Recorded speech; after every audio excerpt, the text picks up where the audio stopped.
The iPad mini will probably not get the M1 chip, and I will explain why in this video. Taking a look into the iPad lineup, the base iPad has the Apple A14 processor, while the next step up, the more expensive Mini 6, has the A15 chip, which beats the A14. Next, the more expensive iPad Air has the M1 chip, which is then on the iPad Pro replaced by the M2 chip. Depending on the cost of the iPad, the processor gets better. This means that the next iPad mini would probably get the A16 processor, if it does get updated in 2023, because that would keep the lineup in place. If Apple was to put the M1 in the iPad mini, then Apple would also have to upgrade the iPad Air, and then later down the line when M3 comes out, the iPad Pro. But it seems like M3 is still pretty far away, and the M1 processor will stay in the iPad Air for now. This would also mean that the iPad Pro from early to mid 2021 will get the same amount of updates as an iPad mini from late 2023.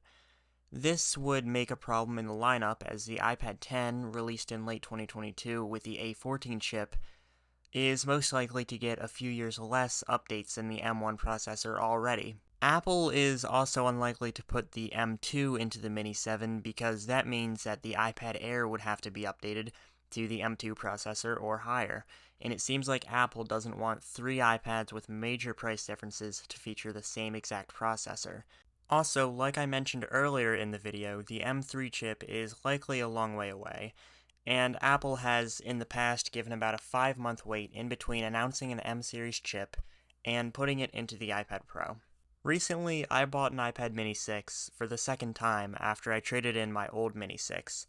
And I'd say it's still got plenty of power for the price, especially since the Mini 6 can now be found on sale sometimes for $399, which makes me completely reconsider the value of this iPad to now be an amazing value for a pretty great device. I think that the Mini 7 should get the A17 processor alongside the next iPhones because the last few generations of the iPad minis have had a fully up-to-date processor upon their release.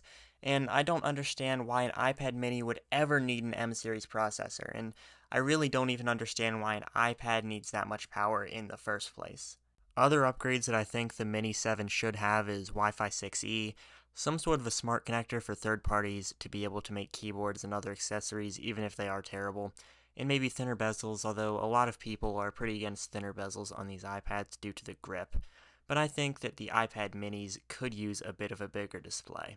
Apple's iPad lineup has been a mess since the iPad mini came out, as its standalone price is higher than the iPad 10th gens, but it's got a smaller display, and it doesn't feature a smart connector. I think that for the price of this iPad, it's really killing it, because it really is a great iPad, especially when paired up with an Apple Pencil. The iPad mini having the A15 chip is also why the iPad 10 got the A14 chip, which made its value much worse. But also speaking like that, the iPad Air 5th gen probably wouldn't have gotten the M1 chip if the iPad mini didn't exist to fill Apple's gap for an A15 tablet. Apple could easily fix the lineup by putting the A16 or the future A17 processor in the iPad mini, and then the A15 chip in the iPad 11. Another idea that I have is for Apple to make an X processor like they used to and put that in the iPad mini, then have the normal chip in the regular base model iPad. For example, the iPad 11 could have the A16 and the iPad mini 7 could have the A16X processor.